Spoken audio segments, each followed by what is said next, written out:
మిత్ర కార్యక్రమానికి స్వాగతం. మనం ఇప్పుడు నల్గొండ జిల్లా దేవరకొండ మండలం పద్మట్పల్లి గ్రామంలో ఉన్నాము. రైతు రామిరెడ్డి గారు వ్యవసాయానికి అనుబంధంగా 120 గొర్రెల్ని కూడా పెంచుతున్నారు. దీనికి సంబంధించి మరిన్ని వివరాలు వారిని అడిగి తెలుసుకుందాం. రామిరెడ్డి గారు నమస్కారం అండి. వ్యవసాయానికి అనుబంధంగా ఈ గొర్రెల్ని కూడా పెంచుతున్నారు కదా, ఎన్ని గొర్రెలు ఉన్నాయి ఇప్పుడు ఇవన్నీ? మేము 23 10 లక్షలు పెట్టి ఒక 100 కొన్నాం. ప్రతి సంవత్సరం నమ్ముకుంటుంటే ఇక ఇప్పటికే 6 లక్షలు వచ్చినట్టు. ఎరువు వెళ్తుంది. ఆటో 20 ట్రాక్టర్లు, మాకు 20 ఎకరాలు ఉంది, ఫినిషింగ్ ఉంది. ఈ బోర్లు ఉంటే ఎండాకాలం తడుపుతాం. ఒక పాత పొలం 4 ఎకరాలు ఉంది, దానికి యూరియా వేసి కూడా తడుపుతాం. అట్లా తిరిగి వచ్చి సాయంత్రం ఒక గంట సేపు మేస్తాయి, ఇంకెక్కడ పోవు. ఇంకట్లే మందులు 6 నెలలకు 5 నెలలకు డాక్టర్ వచ్చి చూసి మెడిసిన్ ఇస్తుంటాం. బలం మందులైనా ఈ మందులైనా. ఏమొస్తుంటాయి జనరల్గా వీటికి రోగాలంటే? ఇక అది మూతివాపు రోగులు వస్తాయి, ఇక వేరే పెద్ద రోగాలు కూడా వస్తాయి. కానీ డాక్టర్లు వాళ్ళు చెప్తుంటారు. మనం ఫోటో తీసి పంపిస్తే వాళ్ళు, మనం పోయి అడుగుతాం కదా, సీజన్ బట్టి కూడా ఈ మూతివాపు రాకుండా ఈ జబ్బులు రాకుండా ఇంజక్షన్స్ ఉంటాయి, అవి ఇస్తాం. మధ్యన బలం మందులు దాపుతుంటాం. తెచ్చుకున్నప్పుడు ఎట్లా తెచ్చుకున్నారు? ఎన్ని మగవి తెచ్చుకున్నారు, ఆడవి ఎన్ని తెచ్చుకున్నారు? ఇక అన్ని పిల్ల గొర్రెలు తెచ్చుకున్నాం. అందులో పొడేళ్ళు వేరే కొనుక్కొచ్చినాం సంతలో 26,000 పెట్టి. అది ఎంత వయసు ఉన్నాయి తెచ్చినప్పుడు? 10 లక్షలు పెట్టుబడి పెట్టి తెచ్చినప్పుడు? ఇక వయసు అంటే చిన్న పిల్లలే తెచ్చిరా? ఈయన ఉంటాయి కదా, అందులో పెద్ద ఒక్క ఏజ్ మనకు దొరకాలంటే సంతకు పోయి ఏరుకొచ్చుకుంటే తెలుసు. ఒక గుంపే కొనుక్కొచ్చుకున్నాం. ఒక మంద తెచ్చుకున్నాం. ఒక మంద 6 లక్షలు పెట్టి, ఇంకో మంద 4 లక్షలు పెట్టి. ఇక ముసలివి అన్ని పోయినాయి, మనం తెచ్చినవి అన్ని పోయినాయి. ఇప్పుడు మన దగ్గర పుట్టినవే ఉన్నాయి. కాకుండా అప్పుడు పిల్లలు ఉన్నాయి, 10-20 ఉండొచ్చు ఈ 3 ఏళ్లలో. ఇక గొర్రెలే ఎందుకు జనరల్ గా? మేకలు కూడా ఎక్కువ. మేకలు అంటే మేకలకు చెట్టు కావాలి, ఏరియా కూడా ఎప్పుడు తిరుగుతాయి అవి. ఇవో మనకు ఇంకా ఫినిషింగ్ ఉండి లోపలనే తిరుగుతాయి. కొంచెం మీరు బీడుగా ఉంచారు కాబట్టి 20 ఎకరాలు ఉంది.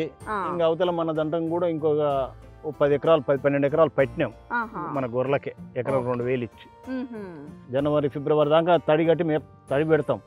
తడి పెట్టి ఆటింత రోజు తొక్కియకుండా మేపుతుంటాం. ఇంకెక్కడ పెద్ద దూరం పోవు. ఇక మనకి ఎక్కడ తిరగనన్ని గొర్రెలు కలవకుండా కూడా జబ్బులు ఏం రావు. ఓకే, ఇవి ఇక్కడే తిరుగుతుంటాయి కాబట్టి వేరే వాటితో కలవవు కాబట్టి జబ్బులు రావు. వచ్చే అవకాశం కూడా తక్కువే. ఇది కూడా పెద్ద చెలక కూడా మంచిదే, ఎంత వర్షం పడ్డా. ఇప్పుడు వంపు పొలాలు అయితే నీళ్లుండి ఆ గెట్టెలు ఖరాబ్ అవుతాయి. ఇప్పుడు దీనికి ఇది మంచి గడ్డిదే, మంచిదే. మాకు ఇదివరకు కూడా అప్పుడు 10 ఏళ్ళు అప్పుడు ఉన్నాయి, కాకుండా అప్పుడు జర తక్కువ ఉన్నాయి. ఇప్పుడు ఇక ఇదే పెడితే ఇంత ఎరువు వెళ్తుంది వర్షానికి. అయితే వ్యవసాయం ఉన్నప్పుడు మనకి ఎరువు కూడా చాలా ముఖ్యం కదా, అన్ని రసాయన ఎరువులు ఈ పంటలు పండిస్తే మనం లేబర్ దొరకని దానికి మన నుంచి కాని పని అనిపించి ఇది పెట్టినాం. అంటే లేబర్ షార్టేజ్ మీ సైడ్ చాలా ఎక్కువ ఉన్నట్టు. చాలా, ఇప్పుడు ఎక్కడైనా ఉంది. అంత పట్నం పోయి ఎంత పనికైనా చేస్తున్నారు, కానీ ఊర్లో రమ్మంటే వెయ్యిస్తావా మందు పోస్తావా అనేదే ఉంది. వాడు చేసినట్టు చూడాలి అంతే.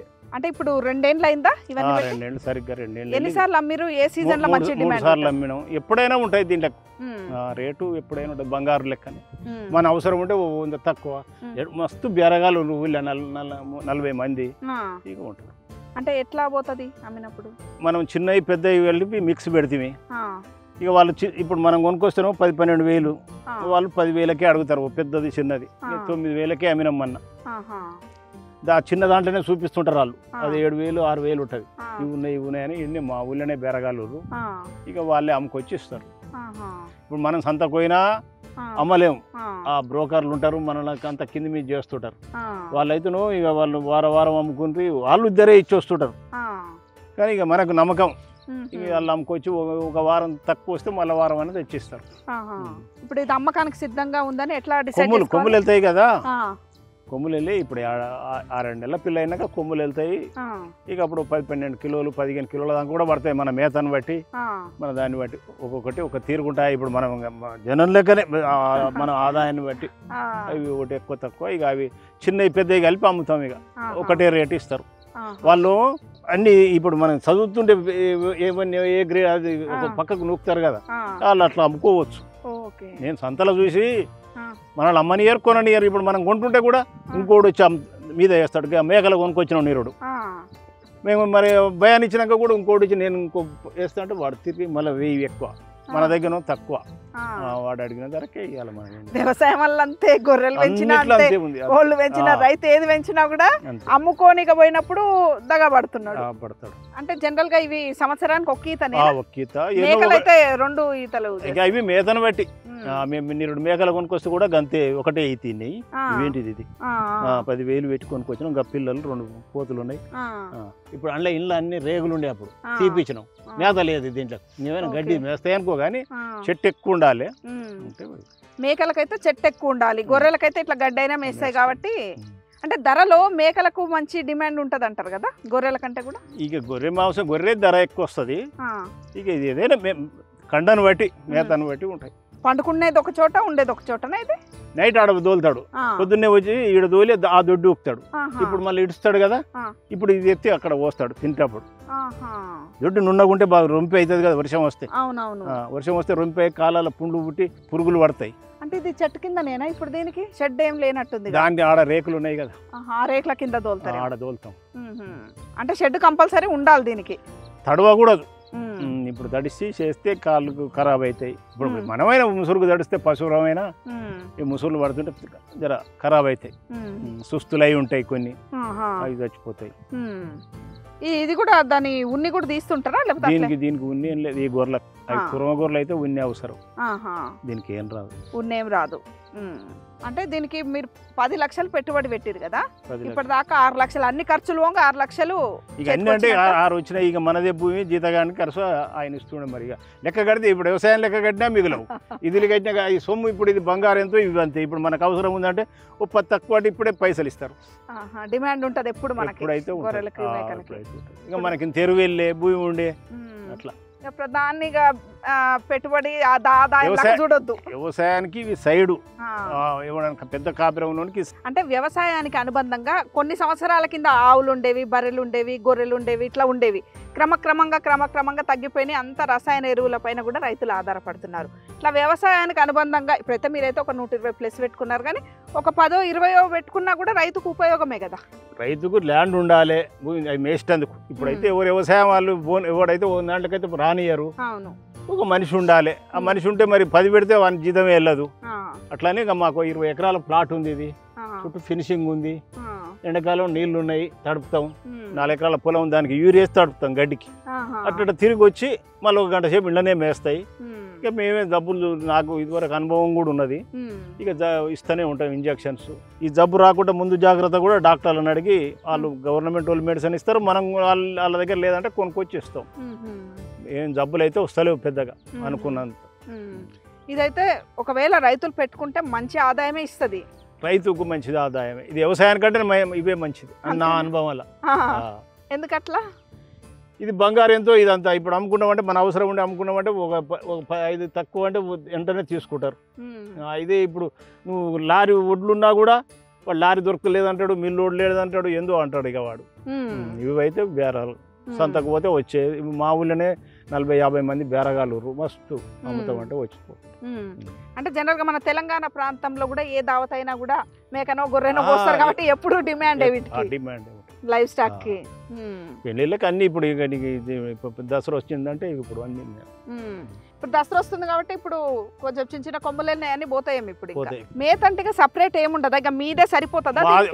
మా దాంట్లోనే మేపుతాడు. అడిగే దూరం ఎక్కడ పోయి ఇక్కడ పెద్ద తిరగాడు. సపరేట్ మేతంటూ ఏముండదు ఇంకా దీనికి. ఇక మేము పాత పొలం 4 ఎకరాలు ఉంది కదా, అందులో యూరియేసి నీళ్లు పెడితే గడ్డి వస్తుంది.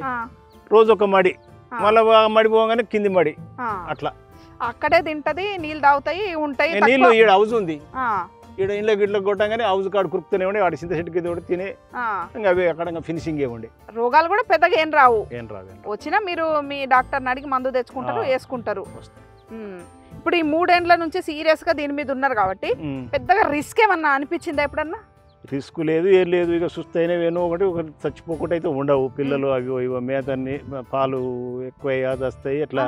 ఇక మాకైతే రిస్క్ ఏం లేదు. అంటే ఈ 3 ఏండ్లలో ఏమైనా చచ్చిపోయినాయి అట్లా రోగం వచ్చి? మీ దగ్గర పుట్టిన ఎన్ని ఉండొచ్చు ఈ 3 ఏండ్లలో? ఇవన్నీ ఇంకా ఇక్కడ పుట్టినవే ఉండొచ్చు. అందులో 10 గల ఏమున్నాయో అప్పుడు పిల్లలు వచ్చినాయి. ఓకే, అన్ని మీ దగ్గర పుట్టినాయి ఈ 3 ఏండ్లలో వచ్చినాయి. అంటే మీకు నీళ్లు లేక కొంచెం భూమి వదిలేసిరు కాబట్టి అది మీకు ఈ గొర్రెలకు యూజ్ అవుతుంది. ఈ జనంతో ఇప్పుడు మనం ఇలా పత్తి తీయాలంటే వస్తలేరు, ఉమ్, అది వాన పడినట్టు ఖరాబ్ అవుతుంది, అవును. మనం అయితే చేసుకునేటట్టు లేదు, ఆ, ఇదైతే ఉండని అని. కొద్దిగా కనిపెట్టుకొని చూసుకుంటా. ఇంకా ఎప్పుడు కనిపెట్టేది దాంట్లో ముంగల్నే ఉంటాడు మనిషి. అంతేనా? కాకుంటే అక్కడ తోలియడం ఇంతసేపు కూర్చోవచ్చు చెట్టు కింద. ఎండాకాలం ఈ చెట్లన్నీ కొట్టి యాప చెట్టు కొట్టి మండని మేపుతారు. అట్లా ఎండాకాలం కూడా మేతకి ఏం పెద్ద ఇబ్బంది ఏం లేదు. ఏమో ఇంకా అంటే ఇక తడుతాం కదా అది. అది 2 ఏళ్ళ వరి పెట్టక ఎప్పుడు యూరియా వేస్తే తడిపేది.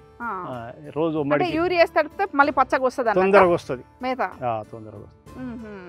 రైతుకు ఎరువు అవసరం పంటకు. ఇది ఎరువు వెళ్ళే జీవాలు మన కంట్ల ముంగలు ఉండే పైసలు వస్తాయి ఎప్పుడంటే అప్పుడు. మగ పిల్లలు అమ్ముకుంటాం, వాడి ఉంటుంటాయి. జబ్బులు అంటే ఇక ఎప్పుడు చూసుకోవాలి, మెడిసిన్స్ ఇస్తుంటే ఏం రావు. ఒక ఆదాయ వనరుగా ఆదాయ వనరు అయితే మంచి. ఇది ఒక రైతుకు చాలా ఫస్టే ఇది ఆ వడ్ల కంటే నాకు అనిపిస్తుంది. ఓకే రామిరెడ్డి గారు, థ్యాంక్ యూ వెరీ మచ్. మరో అంశంతో మళ్ళీ కలుద్దాం. అంతవరకు సెలవు, నమస్కారం.